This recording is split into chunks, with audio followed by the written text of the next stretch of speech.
So again, this young guy says that successful people are competitive.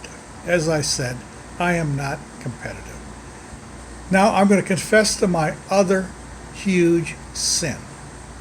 And I've had this sin since probably I was 10 years old, and it hasn't left me. That's the sin of hating responsibility. I couldn't stand it. Whenever I was given responsibility, I always tried to find a way to get out of it. Even my father early on, when I wasn't even a teenager yet, he says, "You know what's wrong with you?" He says, "You hate responsibility." He was right. And I was totally humiliated. I said to myself, "What's wrong with you, Cordy Typo?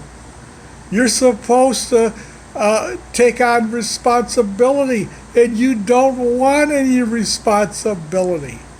And I had several other people say that, and it's always in a disgusting way that it's said.